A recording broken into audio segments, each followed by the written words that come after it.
Hi everyone, welcome back to my channel. Today I thought I would do a video on 5 family meals that are fantastic for Mondays to Fridays in case you guys are looking for foodie inspiration or if you just wanted more ideas of what to cook for a family.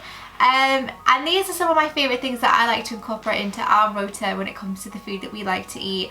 Great family favourites, tried and trusted recipes, great in point value, very filling.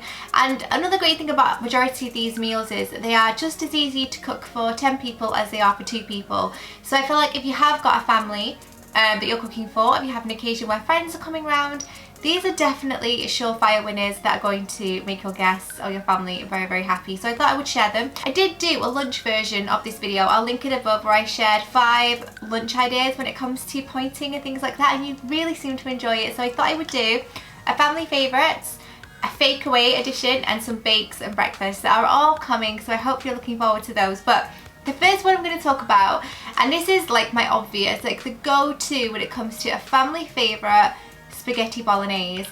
Who doesn't love a spaghetti bolognese? I happen to freaking love it. I have it at least once a week in our family because not only is it very easy to cook and it's a crowd pleaser, but it's a great way to get a lot of veggies into your children if you're struggling for things like that, and it's a great way to cook everything that you have going on in the fridge that you need to eat. So any vegetables that you have that you want to chuck in there. It's great for meal planning and prepping. It's good for freezing, good for storage. So it's just a great one to have, and you can really tailor make this in regards to your point value. You can make it completely veggie by adding things like lentils to replace the meat, or you can make a really hearty one with just vegetables, or you can do it with the traditional mince, like pork mince, beef mince, whatever you prefer. And it's just such a fantastic one, again, for cooking for a large amount of people. Tuck it in one pan, drain off some pasta, and you are done. I personally prefer it without the pasta. That is just personal preference, but I think a spaghetti bolognese is a fantastic one. So I'm going to link a recipe down below that you guys can go and check out, and all of the point values for these meals are also going to be in the description box down below. But it's definitely a family favourite of ours. Very rich, very tomatoey, very, very filling, and just great for a midweek supper. So that is number 1 for sure. The next one is such a comfort food. It's one that the kids really, really love, and again, it's a great way to play about with your veggies and things like that, and it is sausage and mash. So I do 2 variations of this. I do sausage with mash, which is diced up and chopped up and made into fluffy peaks cauliflower, which is delicious, or I do traditional mash where I just use regular potatoes. It's completely up to you which one you prefer. I just like to get a bit of veg into me, and I feel like cauliflower, I really enjoy it. I think it works well with the gravy that I make and the sausage, so I just happen to like that. But a traditional sausage and mash is always a winner. Again, a great crowd pleaser. You can go for sausages that are reduced fat, or you can just get a traditional Cumberland and just point them. But it's very, very easy. Again, midweek supper. A crowd pleaser, great comfort food, particularly a great one for autumn and winter as well, because it's very, very filling. I mean, who doesn't love bangers and mash on a cold, drizzly, grey night? I feel like a lot of us do. So definitely cauliflower mash if you want the slightly healthier option, but traditional sausage and mash is always a winner, particularly if you make an onion gravy to go with it. And I love an onion gravy. It's delicious. All you would do is get some red onion or some white onion, chop it up, bit of balsamic vinegar, fry and sweat your onions out, add a bit of brown sugar to caramelize it, and then just whip up a gravy, whether it's from stock or gravy granules, and just combine it all, and it is a taste sensation. So I definitely recommend bangers and mash for sure. The next one is one that I recently showed you guys me preparing it in a what I eat in a day video. I'll link that one above in case you haven't seen it. And it's my secret recipe for tandoori chicken. Now, tandoori chicken might sound like it's quite a difficult one to make, but actually it couldn't be more simple. It consists of a few ingredients, really, really easy to make. A lot of it is in the time and the prepping of this, and then you leave it in the marinade to sit for an hour or so. Chuck it in the oven, or on, if you're lucky to have a clay oven or a barbecue running at that time, chuck it on the barbecue in skewers, and it will just taste amazing. So tandoori chicken is a recipe that I kind of just made up, but we really enjoy it as a family. I serve it with rice, I serve it with flatbreads, I serve it with salad, potatoes, jacket potatoes with cheese on top. Like, honestly, the possibilities for tandoori chicken are endless, and it is so delicious. And it's a great one to introduce kids to a bit more adventurous flavours and textures and spice. You can make it as spicy or as mild as you would like, depending on how much mayonnaise you add and how much of the tandoori powder you add, but it's a great one. and it's a great idea for a fakeaway. I think that will feature in my fakeaway video just because I love it so much. And speaking of fakeaways, and again, another thing the tandoori dish has in common is it's just as easy to do for 2 people as it is for 10, because it's just all in the prep. Just make more marinade and you're done. So we really do love that in our house, and it's such a low point value because chicken breast is free. Of course, if you use chicken with skin or like a thigh or something like that, then it would be slightly more, but I tend to use chicken breast and it's delicious. The next one is also kind of like a takeaway, or a fakeaway we would call it, and it is homemade burgers.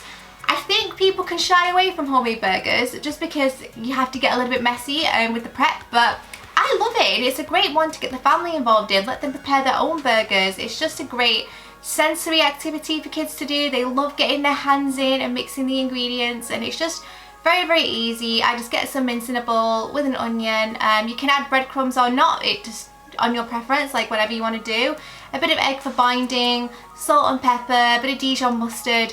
Make them into little patties and then just fry them off or grill them, and they are absolutely wonderful. I can guarantee you, better than any bird's eye burger that you will take out of your freezer. They're just delicious, and again, they're such a crowd pleaser. Great for a midweek supper, great for a night where the kids have perhaps had football practice and you want something that's quick, but also, you know, you don't want to take away. And a lot of it in the prep can be done hours and hours before. So if you know you have a busy night coming up, you can make the patties the night before, mould them out and just leave them sat with cellophane in the fridge to fry off at your convenience.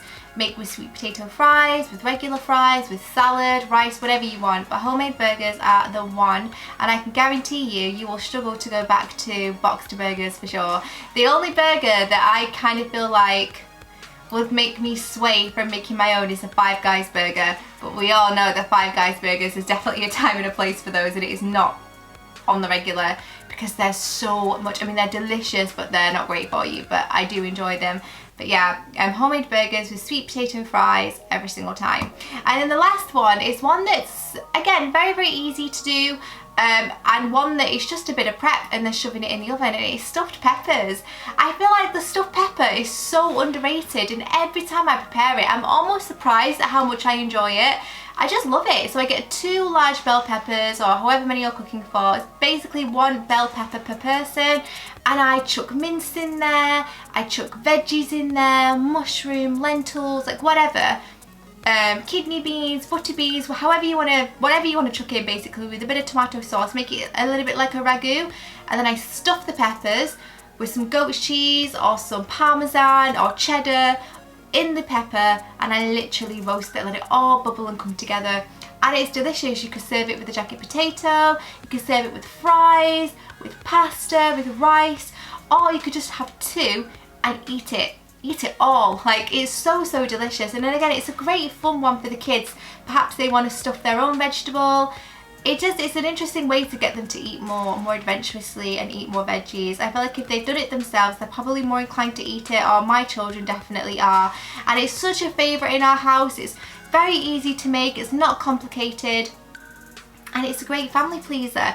And it looks great on the plate, doesn't it? When you have a stuffed pepper, they look good. So if you are entertaining, you have children and a family perhaps come around for dinner, or friends, it's a great one. And you can have like sour cream dips, and you can just get really creative with it, and that's what I enjoy. I feel like a lot of these dishes, you can get really creative with them, and you can really have a play about with what you want to add, what you want to take away, and I think that's all part and parcel with creating really delicious meals for you and your family. It keeps things interesting, and you guys know I'm a big advocate for keeping food interesting for sure. And that's pretty much my 5 I'd recommend. I will do these on the regular as more recipes come to mind, or as you guys want them. Let me know if you would like to see one of these like once a month on the recipes that I'm recommending at the time. Check out the description box for point values and the ingredients that you need to make all of these recipes and how many they serve and that kind of thing. You'll find all of that information there. And obviously, you know, tailor make it. The spaghetti bolognese, you could totally do a lasagna, a chili, things like that. So you don't have to stick to these recipes, but these are more of a guide, more of an idea. If you wanted to have stuffed peppers, You can have a stuffed mushroom, whatever. Just get creative, guys, that's all I will say. And I hope you all enjoyed it. Don't forget to comment down below with your family favourites and any recommendations you guys have when it comes to feeding a family, when it comes to batch cooking. What do you find that's great to cook for one person? It's just as easy to cook for 5 or 6. I'd be really interested to hear from you. And that's it from me. Thank you guys so much for watching. If you're wondering about the dress that I'm wearing today, it's a Primark number. I absolutely love it. It's such a lovely fit. Lovely for the weather that we're having at the moment, which is a little bit sunny, which is so nice. So yeah, I will link outfits if I can. I mean, obviously I can't link this dress, but generally I do link my outfits and any makeup that I'm wearing in the description box, along with my socials. So if you are interested in any of that, check out all of that information. And subscribe if you're new for more what I eat today's and meal ideas and Weight Watchers content and fashion and beauty. I'd love to have you here. So thank you so much for watching. Wow, longest outro of all time. And I will see you in my next video. Bye.